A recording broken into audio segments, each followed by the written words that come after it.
The sky is littered with stars. Tens of thousands to the naked eye, billions more hidden in the dark. Each one could cradle planets, each planet a potential home for life. Yet the cosmos remains eerily silent. Are we truly alone? The thought is staggering, yet the evidence grows harder to ignore. From Earth's impossibly precise position in the just right zone, to the rare stability of our star, to the vast gulfs of space and time that make encounters between civilizations almost impossible, the clues build into a compelling case. In the next 20 minutes, I will show you reasons, grounded in science, observation, and the unforgiving realities of the universe, that suggest our blue planet may be the only inhabited world in the entire universe.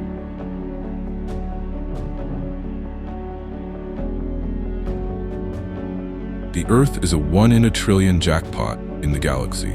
Imagine every star as a dealer in a cosmic casino, shuffling the cards of planetary orbits, temperatures, atmospheres, and chemistry. Out of all the possible hands, ours came up perfect, a world at just the right distance from its star. Astronomers call this orbital range the habitable zone, the place where liquid water can exist. Yet simply being in the zone isn't enough. Shift our orbit a fraction closer to the Sun, and oceans would evaporate in a runaway greenhouse effect like Venus. Move us slightly farther away, and Earth would be locked in ice like Mars. The habitable zone is less a wide meadow and more a tightrope, and we're balancing on it with impossible precision. The star itself is just as critical. Most stars in our galaxy are red dwarfs, which have habitable zones so close that any planet there would be tidally locked. One hemisphere scorched under constant light, the other frozen in endless night. These stars also flare violently, blasting planets with radiation that strips away their atmospheres in moments. Larger, hotter stars burn with fierce brightness but die young, living only a few million years, far too short for life to gain a foothold. Our Sun is the rare G-type main sequence star, stable, long-lived, and calm enough to let life develop over billions of years. That combination alone is exceptionally uncommon. Even when planets are discovered in the so-called Goldilocks zone, they rarely live up to the name. Kepler 452b, once called Earth's cousin, sits comfortably in its star's habitable zone. Yet it may be an airless, rocky furnace due to its star's gradual brightening over billions of years. TRAPPIST-1, with 7 Earth-sized planets, seemed like a dream discovery, but follow-up studies suggest its worlds are likely bombarded by flares that would sterilize their surfaces. Proxima Centauri b orbits the nearest star to our own and lies in its habitable zone, yet powerful stellar winds may have long ago eroded any atmosphere it once had. These examples reveal a harsh truth. Being in the habitable zone is only the first step in a marathon of conditions that must all in for life to survive. Earth not only landed in the right orbital slot, but it did so around the right kind of star, in a system that has remained stable for billions of years. This is why, despite discovering thousands of exoplanets, none yet match the intricate balance we take for granted. It's as if the universe deals out hands constantly, but the royal flush we hold, oceans, atmosphere, climate stability, and time, may never have been dealt again.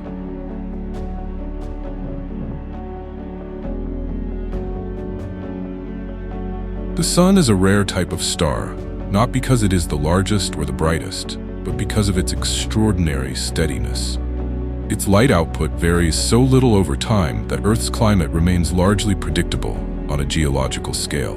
Many stars brighten and dim in violent cycles, producing bursts of radiation that could strip away atmospheres and sterilize surfaces. The Sun, by contrast, has been in a stable, middle-aged phase for billions of years, giving life on Earth the long, uninterrupted time it needs to emerge and adapt. This stability is the foundation of our survival. The solar system mirrors this calm. The planets, including Earth, travel in near-circular orbits within a gravitational arrangement that has changed little for eons.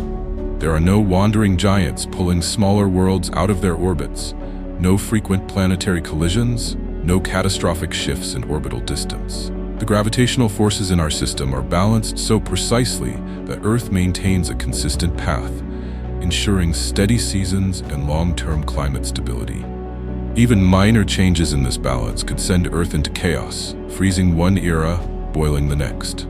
While there are other stable systems in the galaxy, they rarely combine all the factors needed for life. Take Kepler-90, for example, a system with 8 planets and orbits that have remained relatively undisturbed for millions of years.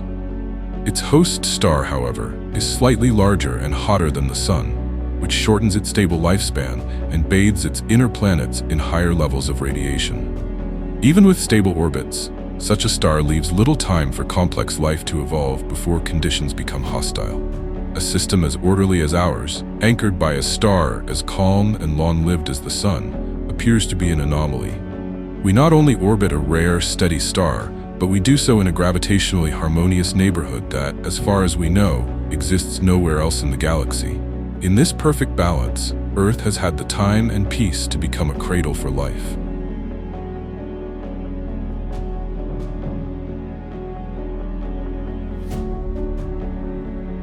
If Earth had been left entirely to fend for itself, the story of life might have ended before it began. Our planet orbits inside a protective barrier, shaped not by walls but by gravity, the massive pull of Jupiter and Saturn. These giant planets act as the solar system's bodyguards, intercepting or deflecting countless asteroids and comets that might otherwise slam into Earth. The scale of this defense is staggering. Simulations suggest that without Jupiter's gravitational influence, Earth would experience impacts up to 1,000 times more frequently. Each strike has the potential to alter the climate, wipe out species, or halt evolutionary progress altogether. Jupiter's position is particularly significant. It is massive enough to pull in dangerous objects, but distant enough not to disturb Earth's orbit. Saturn reinforces this protection, catching or redirecting debris that slips past Jupiter's reach. Even Uranus and Neptune contribute, keeping the outer regions of the solar system from sending constant waves of icy bodies inward. This layered defense has allowed long stretches of stability, giving life the breathing room to develop complexity without being reset by catastrophic impacts. Other planetary systems don't always have this advantage. In many exoplanetary systems discovered so far, giant planets are found orbiting close to their stars, where they can destabilize smaller rocky worlds rather than protect them. In some cases, there are no giant planets at all, leaving inner worlds exposed to frequent bombardment. TRAPPIST-1, for example, has no known large outer planets to act as shields, making its Earth-sized worlds far more vulnerable to impact events that could sterilize them repeatedly. The arrangement we enjoy, with massive outer planets acting as guardians while leaving the inner system undisturbed, is uncommon in the galaxy. This combination of size, distance, and placement forms an invisible defense network, one that may be as essential to life's survival as Earth's atmosphere or oceans.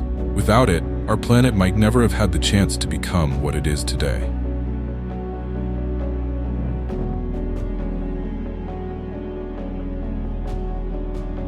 Earth's moon is more than a pale ornament in the night sky. It is a stabilizing force that has shaped the entire history of life. At nearly 1/4 of Earth's diameter, it is unusually large for a moon relative to its planet. This size gives it enough gravitational influence to keep Earth's axial tilt steady, preventing wild swings in climate. Without it, our tilt could wander dramatically over time, creating extreme seasonal changes that might make complex life impossible to sustain. The difference between stability and chaos is measured in degrees, yet those degrees dictate whether rainforests thrive or ice sheets dominate. The moon's formation was equally crucial. Most evidence suggests it was born from a colossal impact early in Earth's history, when a Mars-sized body struck our young planet. The debris eventually coalesced into the moon, and the process helped strip away a thick, suffocating early atmosphere, setting the stage for a climate suitable for life. Its gravitational pull also drives tides, which in Earth's early oceans may have played a key role in concentrating organic molecules, fostering the conditions for life's origin. Even today, tides shape coastal ecosystems and influence global ocean circulation, both of which feed into climate stability. Moons exist elsewhere in the galaxy, but none we've observed are quite like ours. The moons of Mars are tiny and offer no stabilizing effect. The large moons of Jupiter and Saturn are impressive, but orbit gas giants far from the habitable zone. Even Pluto's large moon, Charon, creates a balance, but the system lies in a frozen outer region where life as we know it cannot survive. The moon's size, distance, and history align so precisely with Earth's needs that it becomes yet another piece of an improbable puzzle. In its constant silent orbit, it has safeguarded the conditions that allowed life here to flourish for billions of years.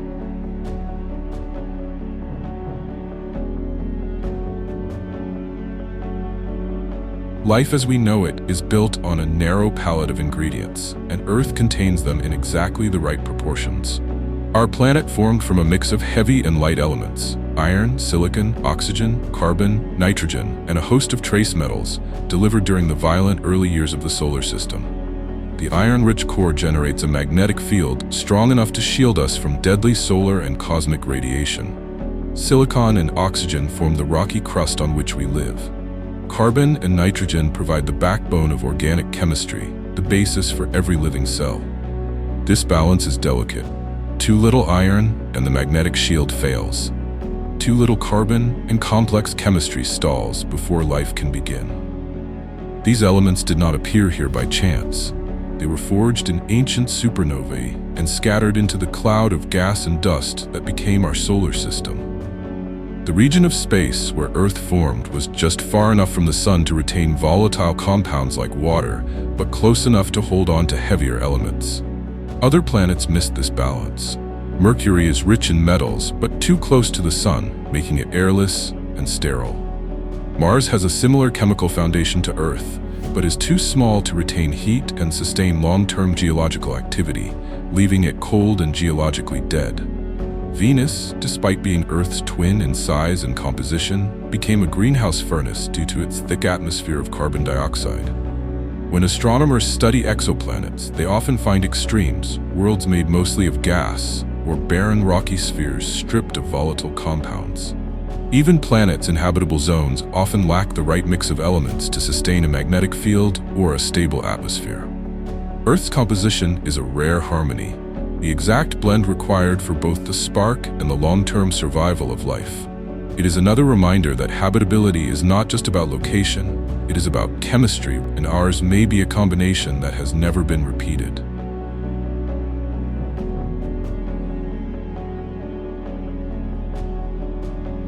Earth is surrounded by an invisible guardian, its magnetic field, generated by the movement of molten iron in the planet's outer core. This field forms a vast protective bubble called the magnetosphere. Without it, charged particles from the sun, the solar wind, would strip away our atmosphere over time, leaving the surface exposed to harmful radiation. This is not speculation, it has happened before. Mars, once warmer and wetter, lost most of its atmosphere after its magnetic field collapsed billions of years ago. Today it is a cold, barren desert, proof of what happens when a planet's shield fails. The magnetic field does more than block particles. It deflects dangerous cosmic rays, funnels solar energy toward the poles to create auroras instead of surface devastation, and helps preserve the stability of our climate. It works constantly, and its absence would make life on the surface far more dangerous, if not impossible. Maintaining such a field requires a precise combination of factors: a metallic core, enough internal heat to keep it molten, and a rotation rate fast enough to keep the liquid layers moving. Earth has all of these in balance. Elsewhere, magnetic fields are either too weak or absent altogether.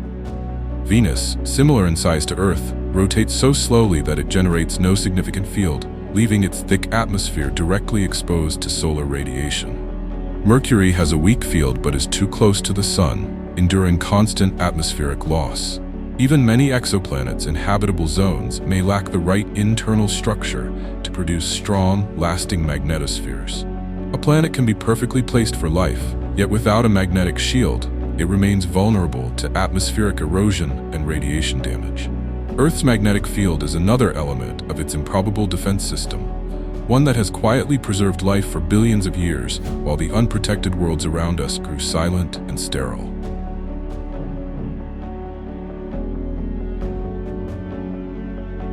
Earth is not just a static rock in space.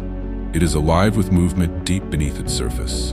The planet's internal heat drives plate tectonics, a slow but constant rearrangement of continents and ocean floors. These shifting plates recycle carbon between the atmosphere, oceans, and crust, acting like a planetary thermostat.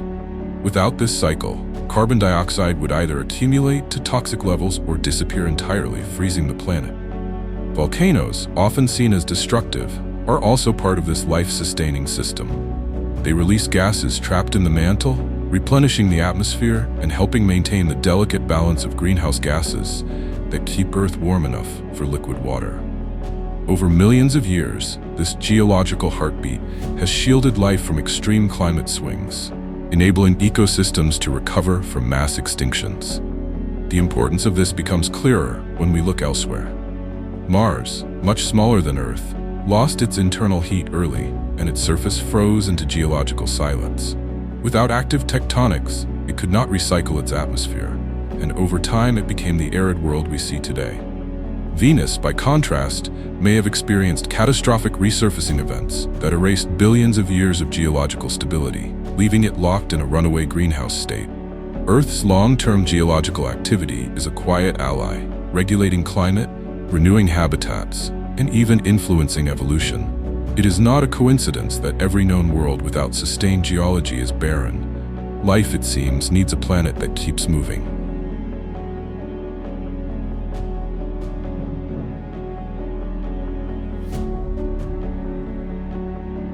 Earth's axis is tilted at about 23.5 degrees, and remarkably, that tilt has remained relatively stable for hundreds of thousands of years. This tilt is what gives us seasons, spreading sunlight more evenly across the planet over the course of a year. Without it, large regions could remain in perpetual summer or winter, creating extreme deserts and frozen wastelands. Stability in this tilt is not an accident. It is the result of a cosmic partnership with our unusually large moon, whose gravitational pull acts like a stabilizing weight, preventing wild wobbles that could wreak havoc on climate patterns. In planetary science, this stability is rare. Mars, for example, has no large moon to anchor its axis. Over millions of years, its tilt has swung chaotically between 0 and 60 degrees, drastically altering its climate and making long-term habitability impossible. A world with such unstable seasons might see fertile land turn to ice fields or deserts within a geological blink, too fast for complex life to adapt. Even worlds with stable tilts don't necessarily support life. Uranus, for instance, is tilted by an extreme 98 degrees, essentially rolling on its side. This causes decades-long seasons where one hemisphere faces the sun continuously, while the other is plunged into darkness. While its tilt is technically stable, the environmental conditions are far beyond what liquid water life could tolerate. On Earth, the balance is perfect. Our moderate and consistent tilt ensures that no region experiences endless daylight or night, no hemisphere freezes permanently, and seasonal cycles give life predictable rhythms. This gentle wobble, guarded by the moon, is one of the quiet guardians of life, a cosmic metronome keeping Earth's climate in tune for billions of years.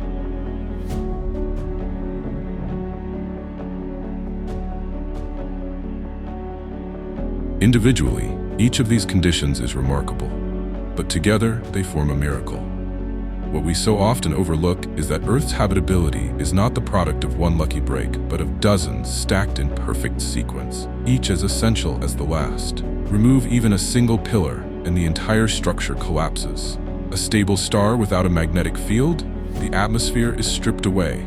A protective Jupiter without plate tectonics? The climate spirals into extremes. A Goldilocks orbit without a large moon? The tilt wobbles wildly, and seasons lurch into chaos.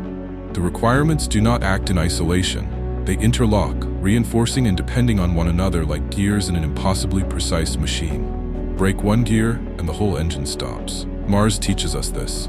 It had liquid water, perhaps even oceans, but lacked the mass to sustain geological heat in a magnetic field. Slowly, its air thinned, its seas vanished, and life, if it ever sparked, was snuffed out. Venus had Earth's size and composition, but without the right orbital distance and atmospheric regulation, it became a furnace. Both worlds failed the test, missing just one or two factors from the impossible checklist. Earth alone hit every mark, simultaneously and for billions of years. That's not just rare, it borders on impossible. When scientists search the galaxy for life, they are not just looking for water or warmth, but for the full symphony.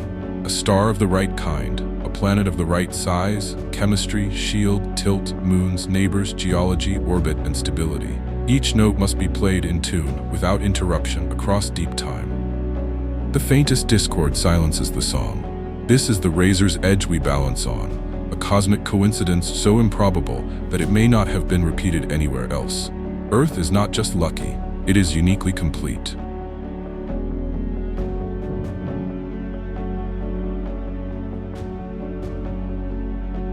Even if there is a life form somewhere in the corner of the universe, the sheer distance between cosmic neighborhoods makes the chance of ever crossing paths almost non-existent. Space is not just vast, it is unfathomably vast. Stars are separated by light years, galaxies by millions of light years, and clusters of galaxies by even greater gulfs. These stretches are so extreme that even light, the fastest thing in existence, can take millennia or longer to bridge them. This isolation is compounded by the sheer number of star systems scattered across the cosmos. We are discovering new worlds all the time, some rocky, some gas giants, some orbiting within their star's habitable zone. Yet none, so far, show signs of life as we know it.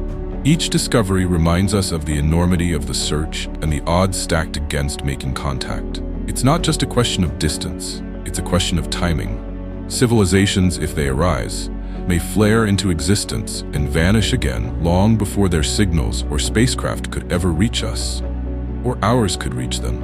In this way, the universe is the stage where most of the actors are separated by walls so thick they may never hear each other's lines. Whether worlds with life exist or they are simply too far away in time and space, the reality remains the same. It proves, at least for now, that we are all alone. That loneliness carries a profound weight. It forces us to wonder, if life is so rare or so scattered across the ages, could it be that everything in the universe is arranged in just the right way to keep Earth alive? From the delicate balance of our planet's orbit to the protective shield of our atmosphere, from the presence of water to the exact mix of elements forged in ancient stars, it is as if countless cosmic coincidences stacked perfectly to make this blue world possible. Perhaps it is design, perhaps it is chance. Or perhaps the truth is far stranger than we can imagine. But one thing is certain. In the silence of the cosmos, our fragile planet feels like the rarest miracle we know. Thank you for watching. This is Astro Theatis.